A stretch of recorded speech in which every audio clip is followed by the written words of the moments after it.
Coming up in this episode, Canterbury Bulldogs slapped with a salary cap plan, Rangi Chase hit with drugs ban, and David Fifita continues loving life on Gold Coast.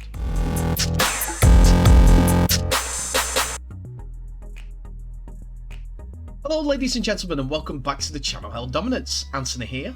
Please remember to like and subscribe, and also click that notification bell if you're enjoying what you're seeing and if you want to continue seeing more. Also, please remember that we're running a Buy Me a Coffee scheme online. Just click the QR code, it's free to donate, and if you can, please do so, as we're looking to use those funds to grow Rugby League. Anyway, we'll start with our episode looking at the Canterbury Bulldogs, as they have been hit with a ruling from the NRL. And Bulldogs boss Phil Gould has torched the NRL after his club were quietly hit hard by a salary cap ruling. The former Panthers Supremo on Monday night responded to reports that Canterbury is being forced to carry over some of retired forwards Josh Jackson's salary in 2023. The Bulldogs' former captain surprised the game when he announced his retirement seemingly out of the blue in October with a full season to run on his contract. It was rumoured at the time the club was forced to facing a dangerous salary cap crunch, and according to reports at the time, Jackson's retirement would have eased the squeeze on the Bulldogs' 2023 cap by around $600,000 for the year. Gould was at the time forced to address rumblings that the club had pushed Jackson to retire to free up cap space. Jackson played 241 games for the club across 11 seasons, and his decision to retire came down to his body not being able to cope with the rigours of another NRL season. Jackson's retirement came after the Bulldogs splurged cash on marquee signings Viliami Kickout, Ryan Sutton, Reid Mahoney, Andrew Davey, Hayes Perham, and Franklin Pele. It's why the NRL reported ruling of including Jackson's 2023 salary part of in the cap for the 2023 season, and is such a hammer blow to what the Canterbury Bulldogs want. Australia Channel 9's Daniel Wielder told 100% Footy on Monday night that the NRL has put a few $100,000, maybe $200,000, into the club's 2023 cap. Gould responded to the news by suggesting the NRL has made a number of ridiculous decisions recently. It's a stupid rule. We've appealed it and they haven't responded as well, Gould said. We'll leave it there.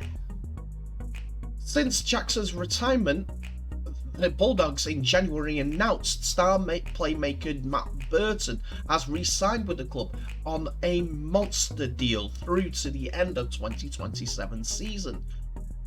The 31-year-old, however, remains an employee at Canterbury Bulldogs, where he works as a strength and conditioning coach inside the club's football department. The Bulldogs said at the time of Jackson's retirement, the club was going to use the former New South Wales State of Origin star's expertise in the field of sports exercise science. Josh has long been at the heart of the Bulldogs, Chairman John Corey said in a club statement.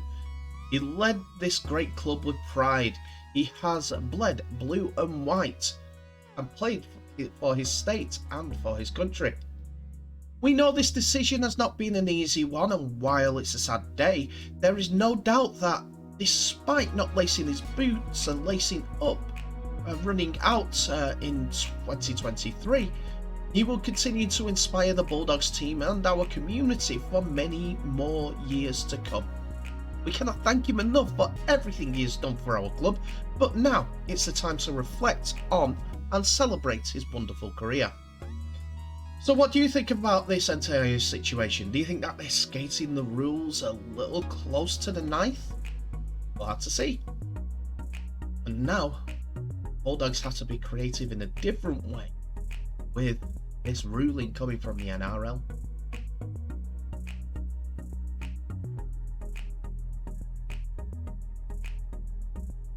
Next, we come to the news from Gold Coast Titans, where David Fifita has committed himself to the club, signing a contract that will see him stay with the club until the end of 2026. The 3-year extension comes after reports he was eager to return to the Brisbane Broncos.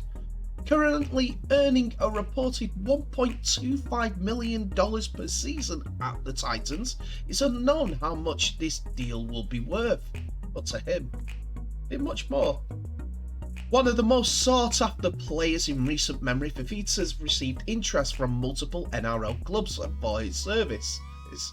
However, despite offers from Canberra Raiders, reportedly $900,000 per season, and Brisbane Broncos, he has remained loyal. Originally off contract at the end of the season, his new deal will see him stay until the end of the 2026 season. He joins his club captain and World Cup winner Tino Fa'asuamaleaui, Bo Firma and AJ Brimson, who have all contracts through until the end of the 2026 season. Fifita said via his Instagram, "Super excited to announce that I'm going to be a Titan for the next couple of years."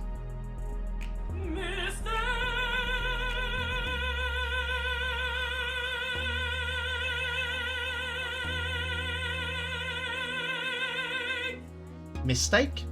Did you spot it? Oh well, let's continue with the story. "Super excited to announce that I'm going to be a Titan for another couple of years," said David Fifita via his Instagram. "Thankful for the club for backing me and giving me the opportunity to stay and do what I love here at Gold Coast Titans." His club was also delighted with Fifita's commitment, as head coach Justin Holbrook said he was thrilled that David had decided to commit his future to the Gold Coast. And at only 23 years old going into this season and the opening game of the season, you could see why. To have David commit to the Titans shows he believes in what we are building and gives us confidence as a club, Holbrook said. "As coach, I've seen David's commitment firsthand, and that started weeks ago preparing for this season. Working hard to be fit to perform at his best. We saw that in the first round win over the Tigers, with the work David has put in on full show. We have a core group of young men committed to make our community proud here on the coast, and David is a big part of that. I'm excited David's decided he wants to be a Titan long term, and I'm excited to work with him as we all look to bring success to our region over the next few years." The explosive back rower is in his 3rd year in a Titans jersey. Aiming to reclaim his spot back in the Queensland State of Origin side, he's eyeing to bring Gold Coast their first premiership as well. Entering the NRL in 2018 with the Broncos, he was regarded as one of the best young schoolboy forwards by Andrew Voss in his 20 years of calling rugby league. Since then, he has continuously shown why he is one of the best young players, having represented the Indigenous All-Stars, Queensland and Tonga along his route. Educated at the well-renowned Canberra Park High, he attended alongside future NRL players Payne Haas, Alafiana Khan Pereira and Tane Boyd. He later became a crucial piece of Fifita's contract decision. The latter, that is. In the past, Fifita has stated that he has a relationship with Boyd will affect his decision. Best friends since Canberra Park, the two have built a solid relationship on and off the field.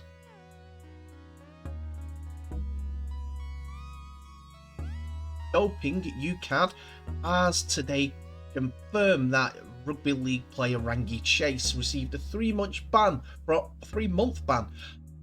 from all sports following a anti-doping rule violation, ADRV, for the presence of a banned substance in his urine sample. At the time of this announcement, the ban has been served and the player is free to resume participation in sport. On the 17th of September 2022, Ukad collected an in-competition urine sample from Mr. Chase at a Bedford League One match between Rochdale Hornets and North Wales Crusaders. Analysis shown that Mr. Chase's urine sample returned an adverse analytic finding, AAF, of benzoylecgonol, the metabolite of cocaine. I'm sure there's going to be a few more long words for me to trip up, but simply put, cocaine is listed under Section S6A of the World Anti-Doping Agency WADA 2022 prohibited list as a stimulant. It is a non-specific substance that has been prohibited in competition only. The 2022 prohibited list also identifies cocaine as a substance of abuse. The UK Anti-Doping Rules (ADR), which implements the 2021 World Anti-Doping Code of Sports in the UK, set out specific rules on how the ADRVs relate to the substances of abuse should be managed. Shorter bans of 3 months are now available for such substances when found in competition, if their ingestion takes place out of competition and in contexts unrelated to sports performance. A further reduction in the length of ban, down to a month, is available if an athlete satisfactorily completes a substance of abuse treatment program, provided approval by the UKAD. On the 31st of October 2022, Ukad notified Mr. Chase that he may have committed ADRs in violation of the ADR. Mr. Chase was also provisionally suspended from that date. On the 8th of October 2022, Mr. Chase admitted to had taken cocaine and that he had ingested it out of competition in a social setting. Ukad instructed a specific expert to examine whether the concentration of the drug, in the loosest term of the analogy, detected in Mr. Chase's sample was consistent with an explanation he provided. A scientific expert's opinion was that the cocaine had more than likely not been administered during out of competition period. Mr. Chase has also previously committed 2 ADR Article 2.1 violations. He served a 2-year period of ineligibility, further to a decision issued on the 1st of November 2017, and 1 further month period of ineligibility following a decision dated the 14th of January 2022. Speaking on the case, Ukad's chief executive, Jane Rumble, said Mr. Chase had previously completed a substance abuse treatment program which supports athletes to recognise the dangers of substance misuse and identify where to turn to for future support. We recognise the harmful side effects and consequences of using so-called recreational drugs. While it has been established that the athlete did not use the prohibited substance to improve performance, his use of it outside of the sport is nevertheless led to a ban. When taking such drugs, athletes risk their livelihood, their reputation as a professional sportsperson, their loss of respect from their teammates, and their trust of the sport they compete in. This was a statement that was echoed by the RFL, as they added, "We support Ukad in their determination to ensure the sport is clean, and therefore in their testing program and for recreational as well as performance enhancing drugs. We continue to prioritise education of players at all levels, working with our charity partners, RL Cares, regarding the harmful side effects of recreational drugs, as well as the potential impact of a positive test." A star of rugby league when he was younger, at the 8-time England international, Chase has played for 9 clubs on both sides of the world and played at the top level in the sport. beginning at West Tigers, all the way through to the most recent club, Rochdale Hornets. Seen here with his time at Salford Red Devils, his skill was there to be seen, where one of the best bits of skill ever seen in rugby league has been attributed to what this man has done. I don't know what to make of this situation, as it's a third time that he's been banned for this for same sort of substance abuse, according to reports. I don't know the circumstances under this situation, so I won't. It's too easy to say he should be banned from the game now. Three times you're out. But can't say that. He's playing the sport for the love of the game. At League One level, definitely. And possibly the best place he can get the right mental health on that front is in rugby league. So we can't throw him out of the pack. Can't have a duty of care to a player like this. I do hope he finds the support that he needs to decide what he wants to do with the situation, rather than repeating the same old steps, just going, buddy.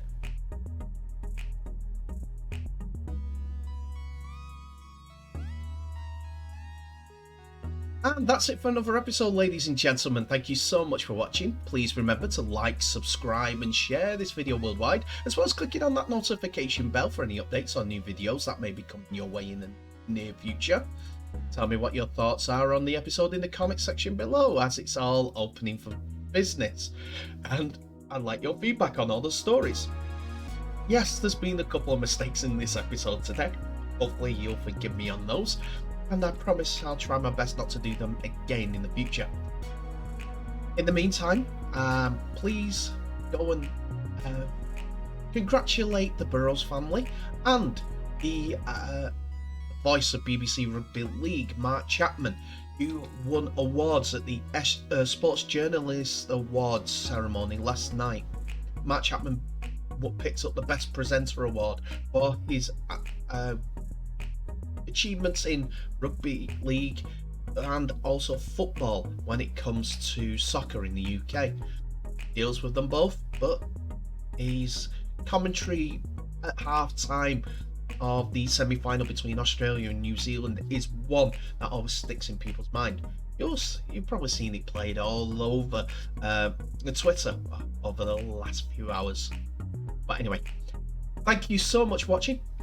I will end the episode as I always do by wishing you all the best. So please share this video worldwide. I'll wish you all to be safe, and I'll see you in the next episode.